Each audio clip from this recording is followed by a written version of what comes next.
بسم الله الرحمن الرحيم. الحمد لله رب العالمين، والعاقبة للمتقين ولا عدوان إلا على الظالمين، وأشهد أن لا إله إلا الله وحده لا شريك له، وأشهد أن محمدًا عبده ورسوله وصفيه وخليله، وبعد، فالسلام الله عليكم ورحمته وبركاته.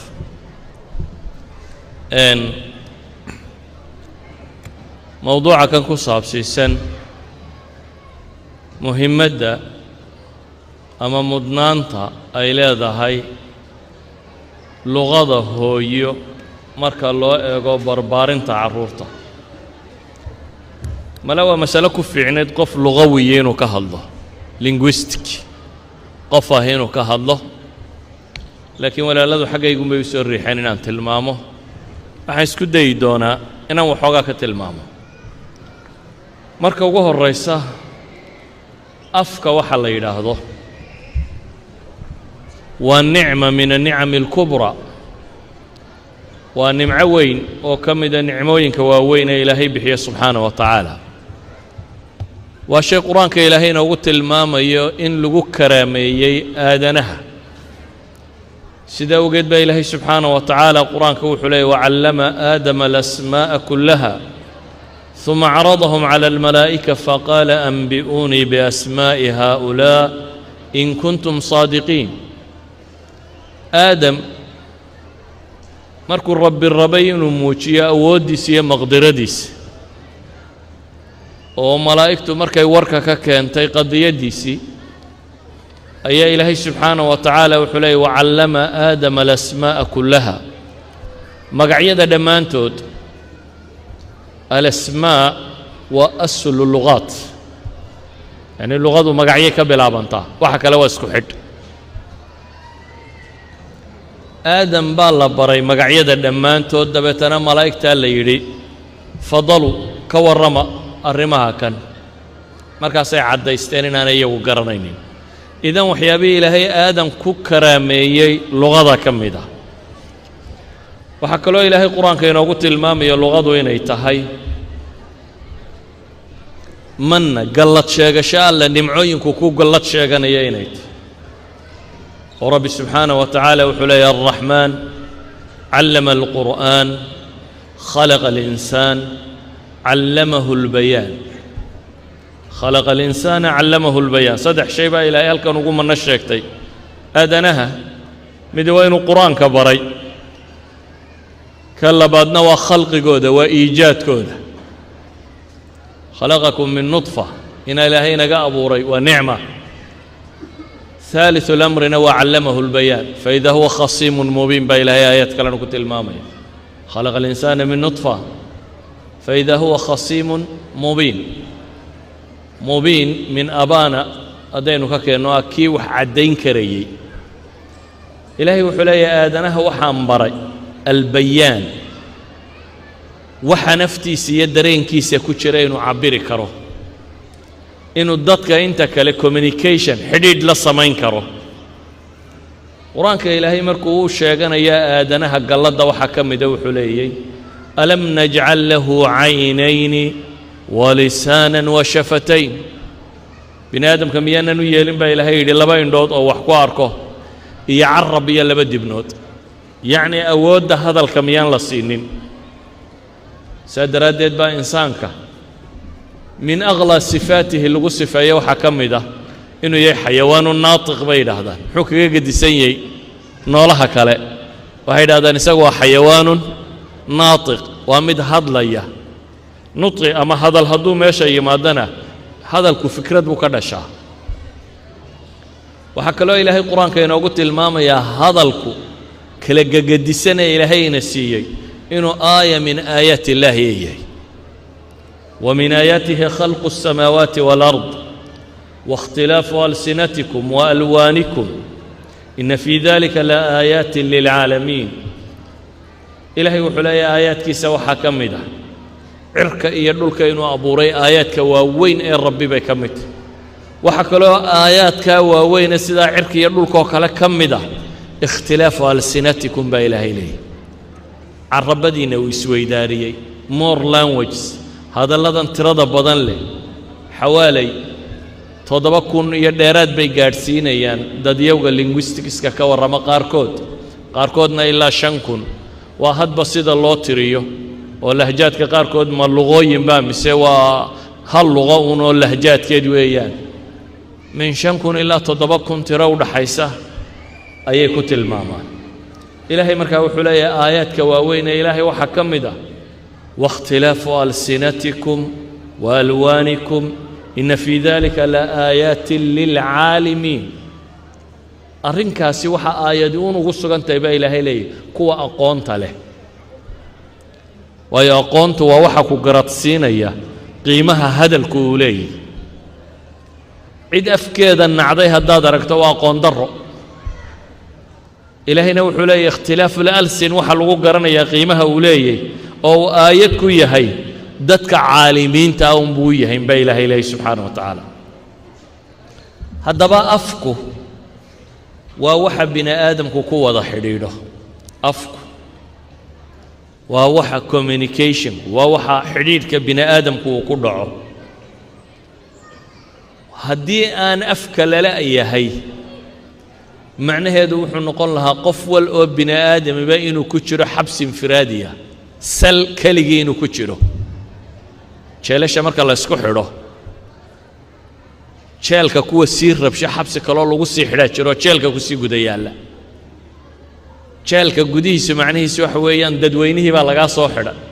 laakiin haddaad rabsho sii samaysa zanzaanad baa lagu sii geynayaa sheelada kay soomaalidu odhan jirtay that means waa sal yar maxaabiistii kale xataa lagaa sii xidhaya waayaan xabsiyadii soomaaliya joognay baa waxaan arki jirnay dad intay sal ku jiraan markuu cid la hadlo waayo keligii isla qaylinaya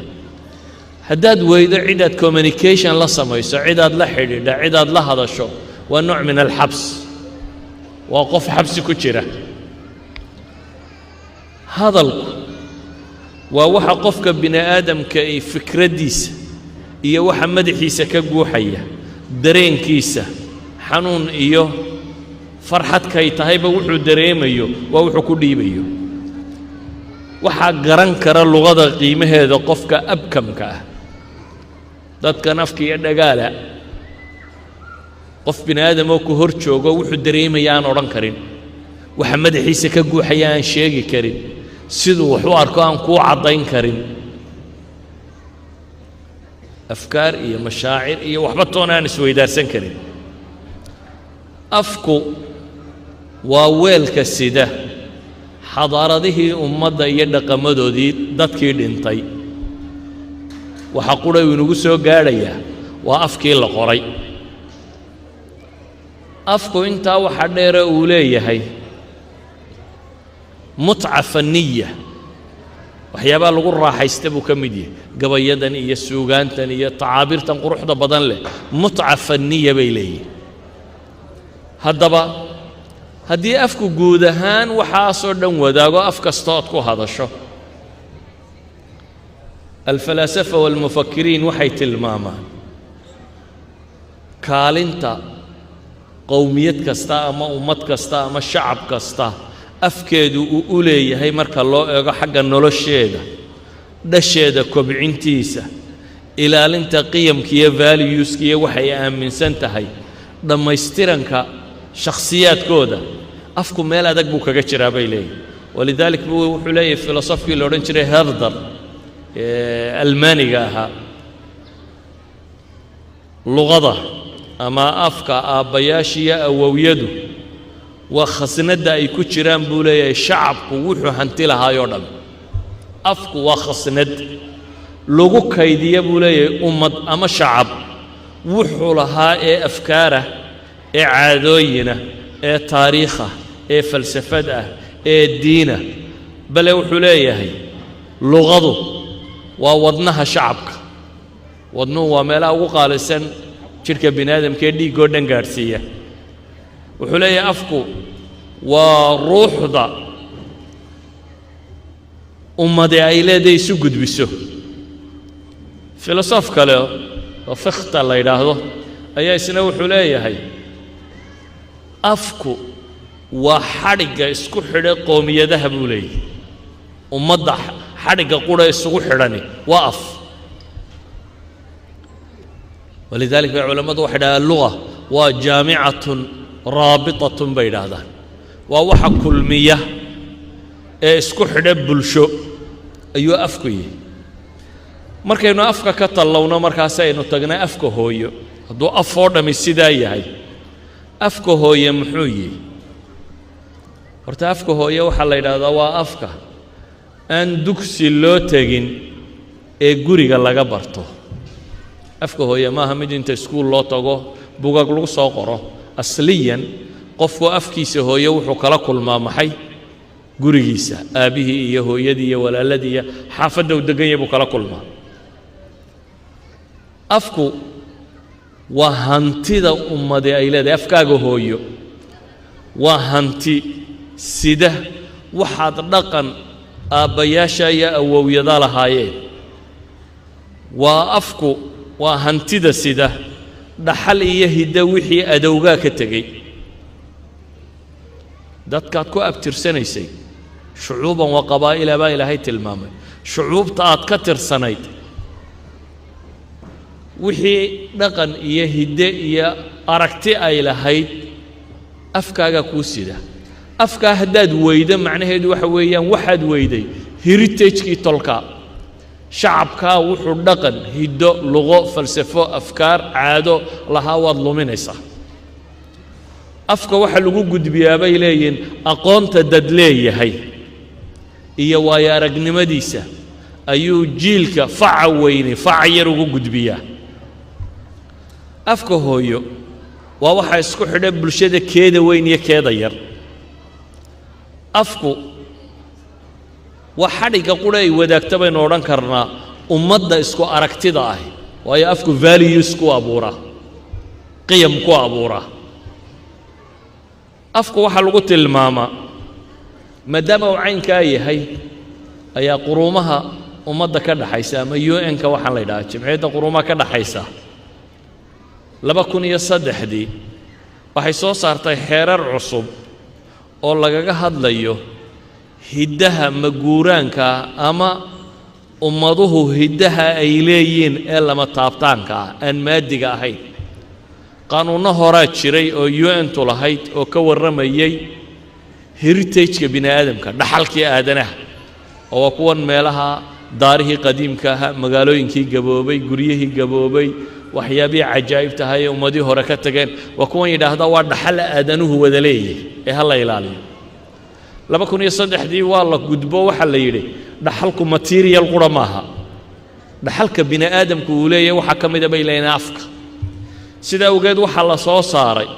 qawaaniin cusub oo sheegaya ku baaqaya in la dhowro oo la ilaaliyo dhaxalkiiyo hiddaha aan walxaha ahayn aan materialka ahayn waxaa loo arkay afku inuu yahay agabkiiyo weelka xambaarsan caadooyinkii dhaqamadii hiddihii ummaduhu lahaayeen afka waxaa loo arkay inuu yahay aqoonsiga ama sawraca ama sumadda ama baadisoocda dad leeyahay yacni afku waa identity maalan muslim baynu nay bini aadam baynu marka guudnay marka labaad identity islaamiya baynu wadanaa laakiin muslimiintu waa shucuub tiro badan muslimiinta diinta iyo luqada carbeed way ka dhaxaysaa waa shucuub se tiro badan shucuubtaa cid waliba waxay leedahay baadisooc u gaara baadisoocdu luqada soomaaliyeed sumaddu reerkay ka wada dhaxaysaa jilibku sumad qudhuu wada leeyahay sumadda xoolaha lagu dhigo laakiin jilibka furuucdiisa hoose baadisooc bay sii kala leeyihin wax gaara sumaddiina guud marka la arko wax la garanaya geela ama xoolaha reer hebel leeyahay laakiin qoyskiinnu inta gaarkee uu sii leeyay baadisooc wax la yidhaahdo gaara buu leeyahay oo sumaddii oo ka sii hoosaysaa afku markaa haddaynu islaamnimada iyo luqada carbeed iyo diinka iyo intaasi naga dhexeeya muslim oo dhan baadisooc gaara baynu haddana ka leenahay bakistaani ma nihin kurdi ma nihin carab ma nihin turki ma nihin eeshiyaan ma nihin indhayar ma nihin waxaanu nahay soomaalinimadu waa maxay markaa identity-ga ugu weyn ee soomaalinimadu leedahay waa afka meeshuu doona ha deganaado Soomaali Ethiopia degan mid Kenya degan mid Soomaaliya degan mid Djibouti degan mid dabadaha ku firirsan waxa laga yaabaa inaanay inaga dhaxaynin dawlad siyaasi oo weyn oo ina wada xijisay inaanay inaga dhaxaynin laakiin waxa inaga dhaxeeya mid ka xoog badan oo ah dhaqan markaynu ka nimaadna diintii muslimka inaga wada dhaxaysay oo dhan waxa inaga dhaxeeyo gaari waa dhaqan iyo af waa sawrac waa adiga suulka markaad meel saarto wuxuu sheegayaa qofnimadaada marka isha layga qaado ama suulka layga qaado dhammaantiin waan idinka gedisanay bale aabbaha iyo hooyadii baan ka gedisanay qof la yidhaahdo Mustafa oo gaara buu sheegaya laakiin marka la isku keen daro fingerprint-kaynu wadanaa waa luqada soomaalinimadu fingerprint-ka ay wadataa ee aan dadka kale kaga soocmayo markaas ee baadi soocday markaan muslim diin baan la wadaagaya dhaqan guud iyo luqad guud oo diinta ku qoranta laakiin muslimku waa shucuub ilaahay baana le waja'alnaakum shucuuban wa qabaa'ila maxaa la inooga dhigay litacaarafu haddaba shacabka Soomaaliyeed waxa aan wadaagno ee isku kaayahaya raabidka kaliya waa afka qofka afka waaya wuu ka finiinay raabidadii aan ku jiray waa laga yaabaa inuu sida Bagastaanta ila wadaaga diinta ama sida Kurdida ama Turkida laakiin haddaad afka weydo macnaheedu waxa weeyaan raabitadii koowaad ee Soomaalinimada waad ka baxday waad weyday wuxuu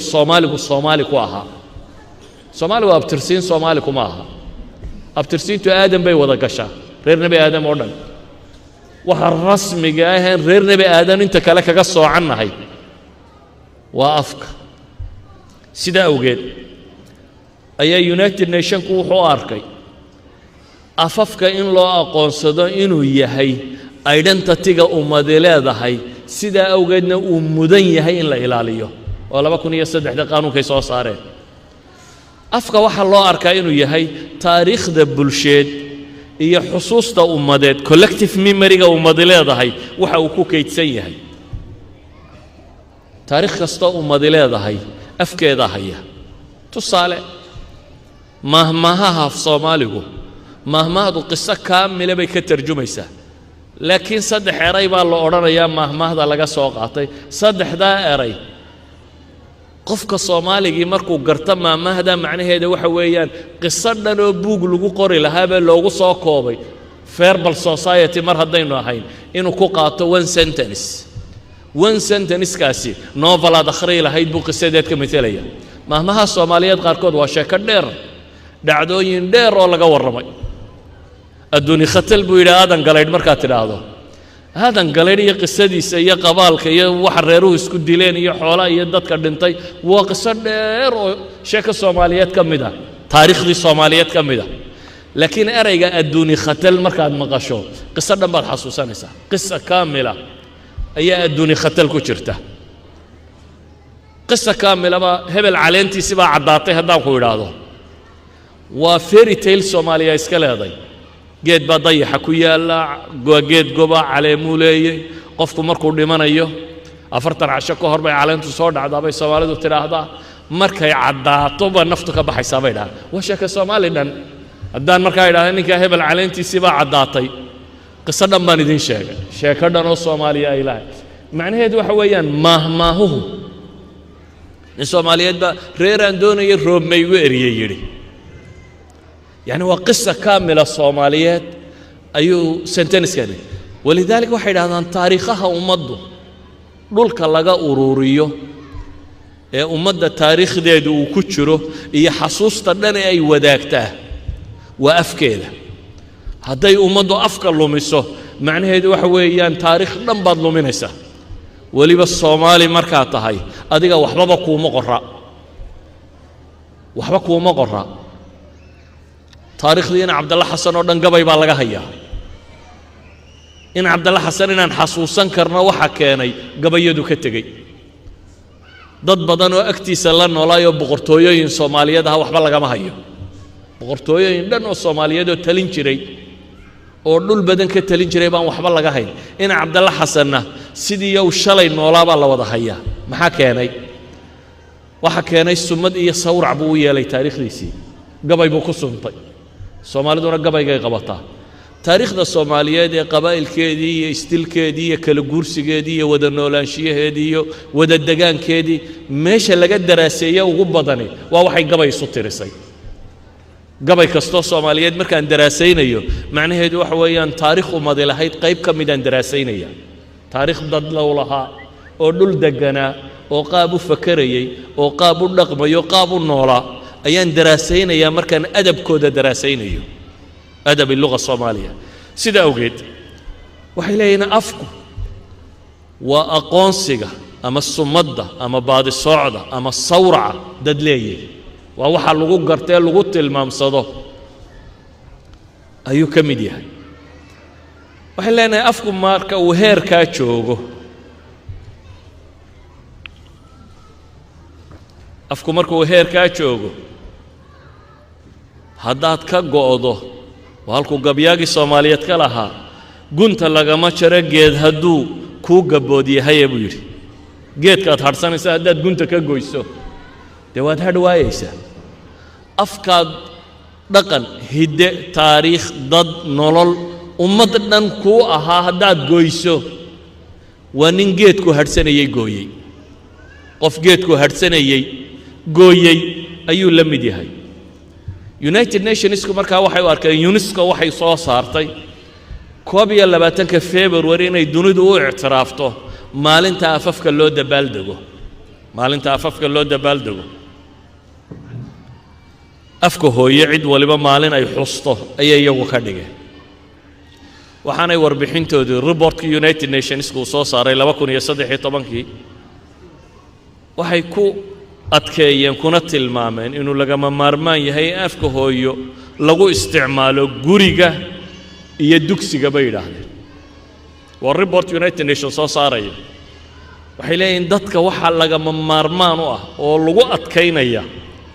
inay afkooda hooyo u isticmaalaan guriga inaan afka lagaga hadal hadda United Nations bay kula talinaya gurigiina inaydan af kale kaga hadal iyo dugsiga caruurtu dhigato inaan af kale loogu dhigin reer galbeedkuna maadaama waayadan dambe ay soo socoto oo soo tiro badanayso reer galbeedku inay noqdeen dad multicultural dad dhaqame iyo hiddo badan leh qawaaniinta wadanadu ay dejisteen in badan oo ka mid ah dadka nuqaada ah dadka xeel dheerayaasha ah waxay u arkayaan inay tashiir inay sameynayso assimilation inay sameynayso in la milo hadaba aqoon-yahanadooda badh ka mid ah waxay arkaan inaynu qofka mille waxa ka faa'iido badan bay leeyihiin oo qofkaasi kaga waxtar badan yahay inaynu afkiisa iyo dhaqankiisana u ilaalino keenana barrow sakad laawaju noqdo sida awgeed ayaa reer galbeedka dhexdiisa waxaa soo koray aragtiyo cusub oo aqoon-yahanadooda badhaysidaan oo ay ku tilmaamayaan barashada afka hooyo uu qofku baranayo waxay fudaydisaa afka labaad barashadiisa bay leeyihiin yacni ilmaha inaad afkiisa hore ka tirto oo mid cusub u dhigto waxa ka fudud bay tilmaamayaan hadduu afkiisa hore si fiican u barto ka labaad si fudud buu u baranayaa bay leeyihiin waa wasiilo fududaysa bay leeyihiin inuu afka labaad baran karo taasaa waxay abuurtay markaa nadariyaad tarbawiya iyo daraasaad cilmiya cusub inay soo baxaan siiba markii ay bilaabantay bulshooyinkan multiculturalka isdhex galay dawladaha qaarba meel bay istaageen dawladaha qaarkood waxay u arkeen in loo ogolaado afafkooda inay wax ku dhigan karaan meelaha qaarkood waxa loo arkay inuu noqdo mushmal language ama mother tongue luqo lagu dhigo iskuulada oo qofka groupkiisku kooxaba loo dhigo si kasta ha u eegaan isku meel policy-ga reer galbeedku ma wada joogo isku sina uma wada arkayo laakiin waxay leeyihiin waxa muhiim ah oo meesha ka muuqda marka la isku soo daro qofka integrationkiisu wuxuu fiicnaanayaa bay leeyihin markuu luqadiisa hooyo si fiican uu garanayo luqadaada hooyo inaad si fiican u garataa waxay u baahan tahay waxyaabo buxuuth badan baa masaladaa laga sameeyey laakiin waan iska soo koobsanaya مثلا كندا وكمدا meelaha labada luqa leh buxuuth gobolkan Quebec iyo lamida lagu sameeyay ama duwalka qaarkood buxuuth ay sameeyeen waxay ku tilmaamayaan in badan markii la daraaseeyay in la dareemay ilmaha yar ee afkiisa laga masaxay loo dhigay afka wadanka inuu ka fiican yahay xataa tacliimta caadiga kaga fiican yahay inanka afkiisana sugay ka kalena u dhigtay maxay as a second language loo baray haddaba afku inaynu ilaalinaa aan iska soo dhaafa daraasaadkoodaas afku inaynu ilaalinaa muxuu u baahan yahay wuxuu u baahan yahay dhowr shay ugu horreyn wuxuu u baahan yahay qadarin iyo qiimaynta inaynu fahamno waxaad ilaashataa markuu qiimo kula leeyahay yani xaashida tan ilaalin maayo waayo wax yar oo dhididka la iskaga biyaama wax la iskaga tirtiro aan qiimo badan lahayn baan u arkaa laakiin xaashida tan leega lacagta ah walladka meel aan hay'ada ku ridi maayo waa laba xaashiyood midna walladkaan ku ridaya waan hubinayaa inaan si fiican uga adkeeyay €100 midna saas intaan idhaahdaa baan halkaa ku tuuraya labadaba waa waraaq maxaase u dhaxeeya value bay kala yeesheen bulshada dhexdeeday waxay ku kala leeyihiin maxay value af in la ilaaliyo waxa ka horeysa in qiimihiisa la fahmo inuu dadku garto waxa kan inuu qiimo ugu fadhiyo shay qiimo agtooda kale inuu yahay dadka badhba u haysta afafka qaarna inay cilmiyiin afafka qaarna inaanay cilmi hayn waa beenaha ugu waaweyn ee dunida la sheego afku waa communication af cilmiye ma jiro cilmi gaar af sidaa ma jiro afku waa communication maadaama uu communication yahay afku waa waxa cilmigana lagu qoro jahligana lagu qoro afku waa agab la adeegsado waa qalab la adeegsado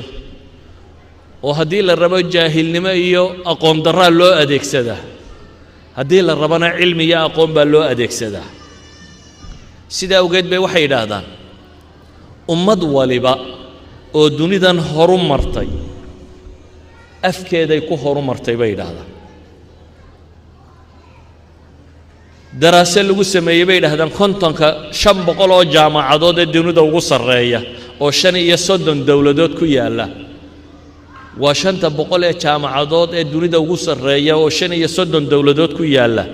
jaamacad waliba luqatil ummi bay wax ku dhigtay bay yidhaahdeen afkii dalkooday wax ku dhigeen idan in jaamacaddu horu marto ama cilmigu horu maro waxay ku xidhantahay dadka afka leh ee af ingiriisigu sidiisa cilmi uma aha laakiin afka marka cilmiga lagu dhigo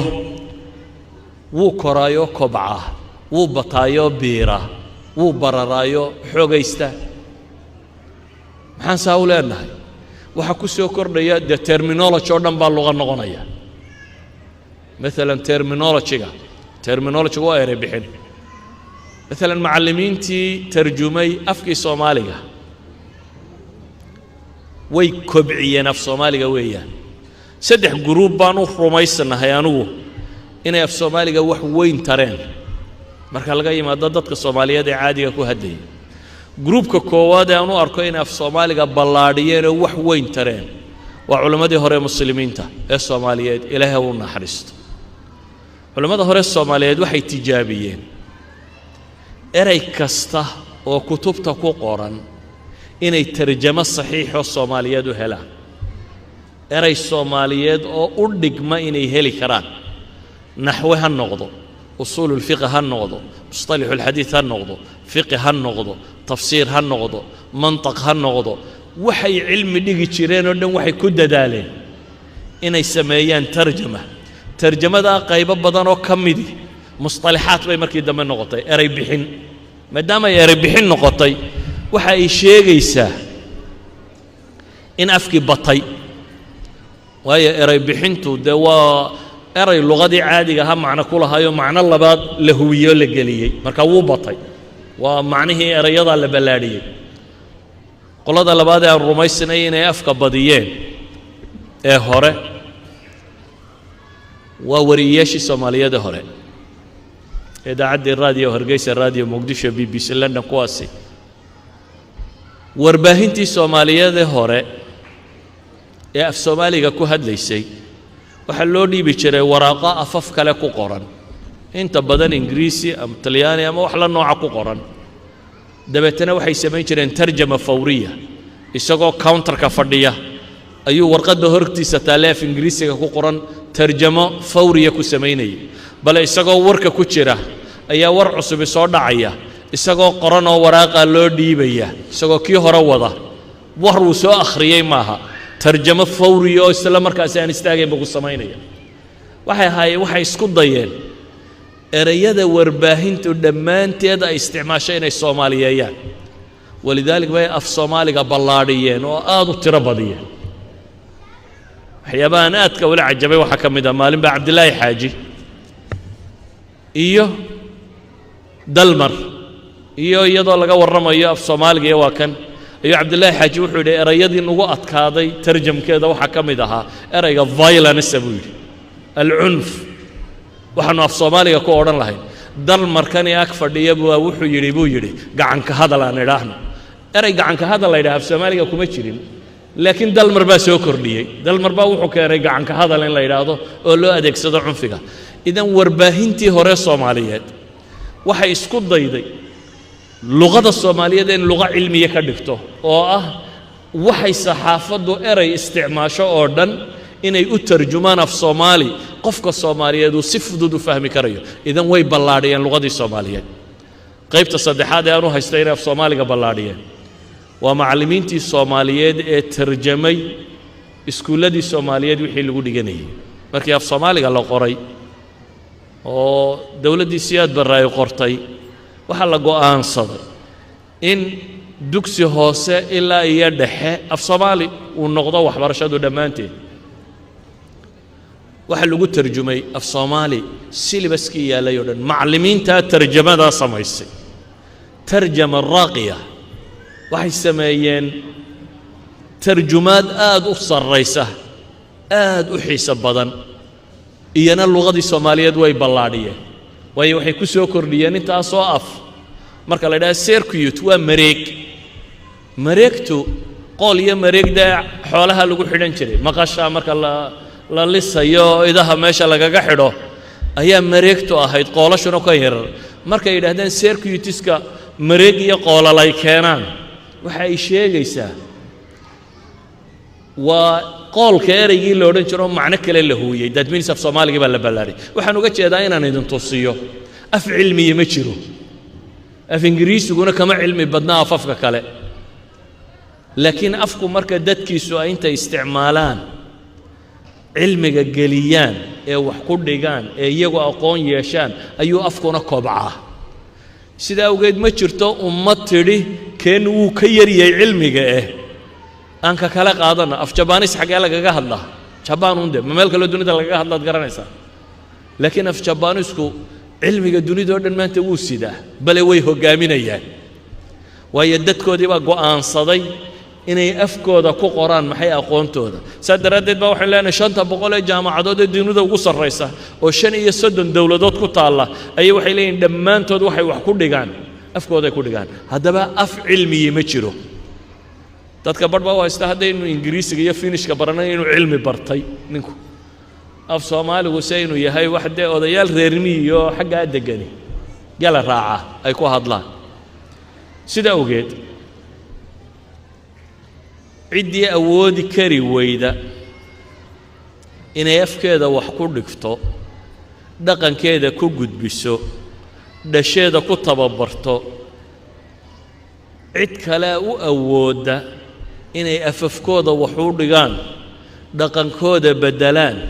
dadkooda tababaraan Soomaalida qalbigeeda cadeeyaan inagu waxaan rabnaa inagoo diirka ka madow inaynu maxay xagee ka cadaano wuxuu isma doorin gaalkaan diriyo daarta kii koraya dusha midabka digilka aduu wuxuu leeyahay uun muuqaalka sare Soomaaliyeed moodaa misna laguma diirsaday qalbigu waa dirkii kaarale buu kaaralku waa gaalkii ugu dambeeyay Ingiriiska meesha ka tagaa dad badan oo inaga midabaad moodaa inuu yahay qalbigu dirkii kaaral inuu yahay kiisana ka sii cararaya ku kalena ku cararaya haddaba waxay leenahay af inuu noolaado afafku way dhintaan bale United Nations waxay leeyihiin 3 jiil gudahood waxa laga baqayaa nus ka mid ah afafka dunidu inay dhintaan maca dalik waxay leeyihiin afafka nool maanta 96% oo ka mid ah 4% of the population of the world ba ku hadla 96% languageska maanta dunida yaala luqadka maanta yaala 4% ba ku hadla luqadku way dhimanayaan imika way sii dhimanayaan qola luqadkoodu sii faafaysa laakiin inaga rabna inaynu aasno intaan cid kaleba inoogu iman inaynu hore u dhinsiino hore u dhinto hore meesha uga baxo inaga dadaalkeeda ku jira haddaba waxa leeyahay hadii la rabo in af noolaado oo aanu dhimanin shayga koowaad ee loo baahan yahay waxa weeyaan inuu afku agteena qiimo ku yeesho inaynu fahamno afku inuu qiimo leeyahay inuu yahay hiddahaagii dhaqankaagii sido diintaadii sido aragtidaada sido waxaad ku faanaysay oo dhan sido baadisooc iyo summad uu ku yahay waxa lagugu garta uu yahay inaad afka u garato haddaan sidaa u fahmo waxay noqonaysaa inaan ku dadaalayo inaanu afkaygu lumin dad yowgii afkooda ku dadaalay tusaale aan idin siiyo yuhuud dunida dacalladeeday ku noolaayeen iyagoo minority groups kadib dhul bay boobeenoo qaateen laakiin iyagoo shataat oo dunida ka yimi bay waxay go'aansadeen afkoodii dhowr kunoo sannadood dadba ugu dambaysay ee dunida meel lagaga hadlaaba aanu jirin inay dib u nooleeyaan intay nooleeyeen bay ka dhigeen af cilmiyo ilaa jaamacad lagaga baxo af dawlad lagu maamulo dawlad ku socoto af khubarada dunidu ay cilmi baadhis ku soo saaraan oo wax cusub lagu qoro af ka mid ah afafka maanta technology-ga uu ku qoran yahay laakiin yaa ka dhigay dadkii lahaabaa ka dhigay 5 milyan oo dad oo meel degan ayaa afkoodii intay god ka soo saareen geeyey stage in PhD degrees lagu sameeyo oo ay fannin aad u baahato aad ku qorayso oo luqo dawlad iyo raadiyo iyo TV iyo shaneemo iyo wax waliba uu ku hadasho uu noqdo idan afku waxay yiraahdaan afafka dunidu 3 qaybood bay u qaybiyaan waxay dhahaan luqa munqarida waa afafka dhimanaya luqa dabar gooday iyo mid mutaakila bay dhahaan mid imika sii googo'aysa iyo mid muxtadara geeridu saaran tahay inaga teenu mutaakilkii bay hadda ku jirta way sii cunmaysaa way sii bedelmaysaa haddaba ayuha alxibba 19 dawladood bay yiraahdaan maanta dunida technology-gooda hogaamiya 19 kuba afkooday ku hogaamiyaan bay yiraahdaan waa 19th country the most industrialized country in the world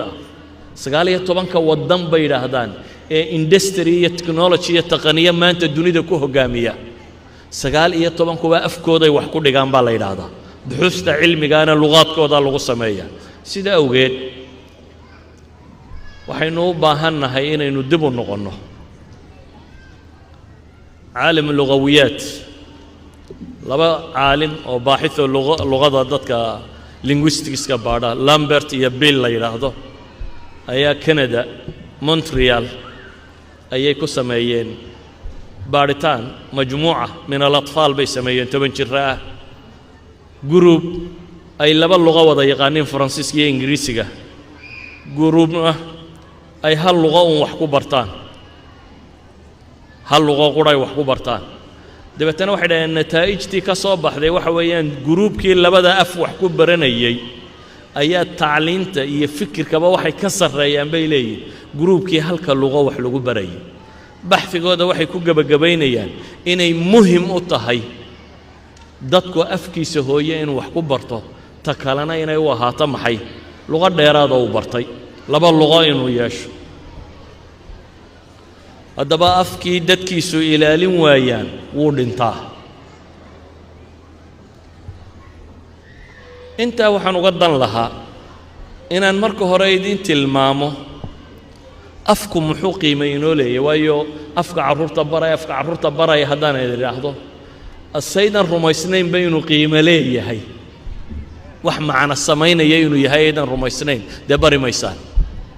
hadduu lumana waxa u aragtaan iska daa, waa wax badan maahe.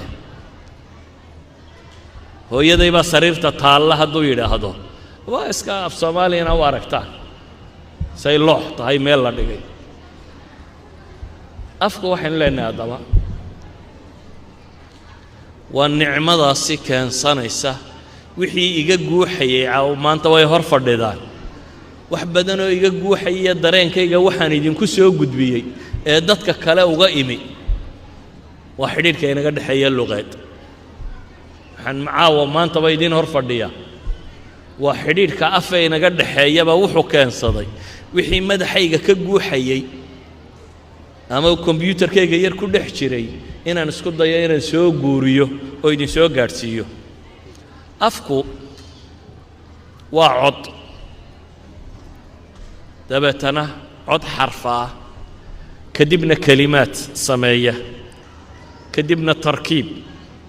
sentenis weedho sameeya. afka waxyaabaha iyo dalaalaadka macjamiga ama macnaha lugawiga oo afku uu leeyahay, afku inaanu lumin waxyaabaha ilaaliya ugu xooggan waxaa ka mid ah oo soomaalidana barashadiisa ku yar naxwaha. formal language waxa language ka dhiga maanta luqada ingiriis intaasoo dialect iyo intaasoo waxoo lagu hadlaabay laakiin marka qoraal iyo waraaq tagto si qura loo qoraa. haddaad sida aanad u soo qorin waraaqdaadu waa marfuud, af ingiriisi kuma qoraa lagu leeyahay, academicalina jaamacadda laga aqbali maayo. ama markaad hadlayso waxaad doontaabaad jacburin kartaa, dialectka doontaabaad ku hadli kartaa, kii hindidaad duldali kartaa, ka dadka madoobaad akhriyi kartaa, waxaad doontaad sheegi kartaa. afku inaanu baabi'in waxa ilaaliya ee formal ka dhiga, formal language waxa ka dhiga waa grammarka. waa inuu leeyahay luqadu grammar inuu leedahay. innagu saliiqa baynu lahayn baadiyaha luqa taalay saxiixa oo dadku ay kala bartaan oo caadiya, laakiin markaynu dabadda uga soo baxnay wuu walaaqma. maanta saddexdii qole aan idin lahaa afka ilaaliyeen, qola meesha way ka baxday oo macallimiintii luqa soomaaliya wax ku dhigayey meesha way ka baxeen. labada qole kalena dadka afka dilayay ka mid yihiin. wadaadadu aan run idin sheego, wadaadada dambe inta badan luqa carbeed iyo luqaad kale wax lagu soo bartay, tarjamo saxiixa lama baranin, laqabaha waxay culammadii hore u bixiyeen lama qabanin. saa awgeed wadaadka dambe wuxuu u badan yahay qolada booshaaqa ku hadasha, af carabi la soomaaliyeeyo mid kale lagu dhex daray. dee anigaa idin hor fadhiyaa eele war afka ha la barto, markaan is idhahdo war malaa garan weyda in carabi iyo in ingiriis yaan idinku daraa, bal inna waxaan sheegayaa inay idin gaadhaan waa qaban kartaa. warbaahintana iyada hadalkeeda wada qolada dishay afkay maanta ka mid waxaan yarra website-ada lagu qoro, idaacadahan hadla, waxaan hadla ma aha luqa Soomaaliyeed oo saxiixa intooda badan. xataa qaabkay wadaan qaab laga naxo weeyaan, markay af tagto waa wax laga naxo. sida awgeed dadka maanta waxaad moodaa afkeenu inuu mutaakil yahay, inay dhimashadu ku socoto. haddaba ayuha alikhwa, af Soomaaliga markaan u soo gudbo iyo ilmaha oo dariskeenii ahaa, ilmuhu marka uu yar yahay waxa uu bilaabaa dee afku waa wixii uu baahidiisa iyo fikraddiisa iyo dareenkiisa iyo hogotiskiisaba inugula xidhiidhi lahaa ayaa af ah. haddaba ilmuhu marka koowaad wuxuu bilaabaa waxay dhahdaan alaswaat alwujdaaniya, luqada jidhka. oo marka uu dhasho afka ugu badana uu ku hadlo, horta luqaadka qaarkood bini aadamku wuu wada wadaagaa. qofka haddaad ka naxiso timaha istaaga, indhaha ama waaweynaada ama yaraada, waa dhididaa, ilmuhu hadduu talyaani iyo hadduu soomaali yahay oo laga naxiyo noocaas oo kale wuu noqonayaa laakiin luqadiisa koowaad waa oohin hadduu baahdo wuu ooyi hadduu meesha naco wuu ooyi hadduu rabo in la qaado wuu ooyi waa that language buu marka koowaad yaqaanaa inuu ooyo bes marka uu farxana wuu qosli qosol iyo oohin ayaa noo iyo yees u joogta waxbaan doonayaa iyo waxbaan diidayaa u ah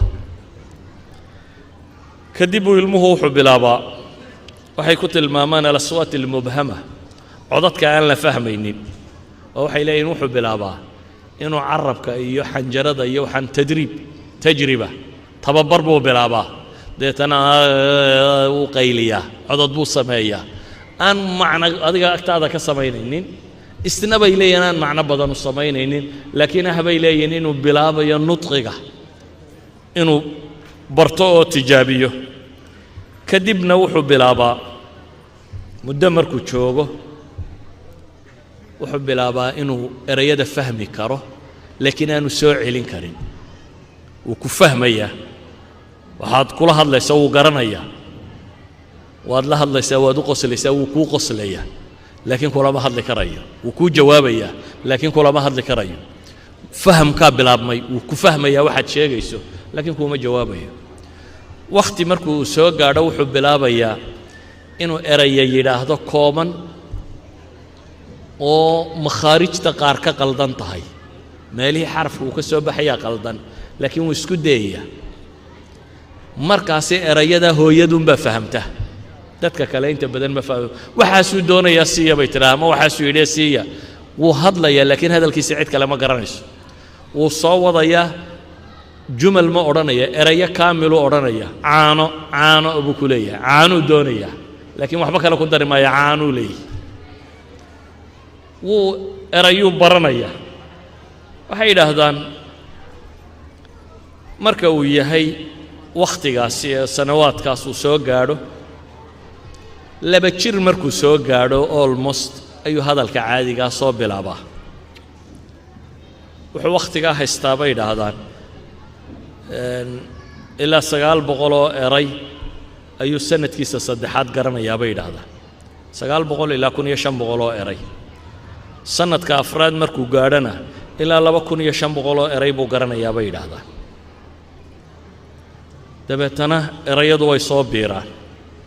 4 jir ilaa 6 jir markuu joogo isagoo 2500 oo eray garanaya waa markaynu dugsiga iyo ku bilowno quraanka iyo waxbarashadaynu ku bilowno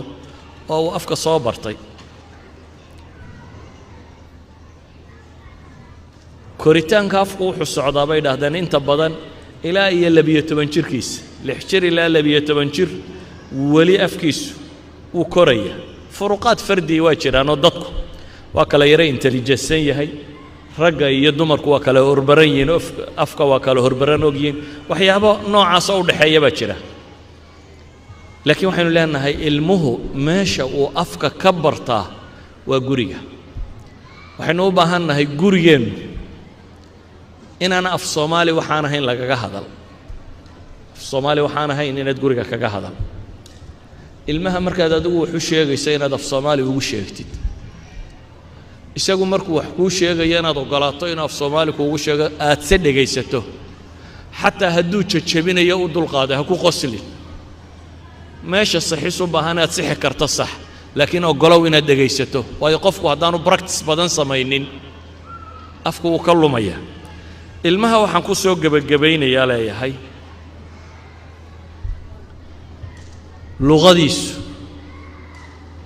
12 sano ugu horeeyay inta badan kaamil noqota 12 sano ugu horeeya ayay inta badan kaamil noqota 6 jir inta ka horeeyana rasmiyaadkeedu qabtaa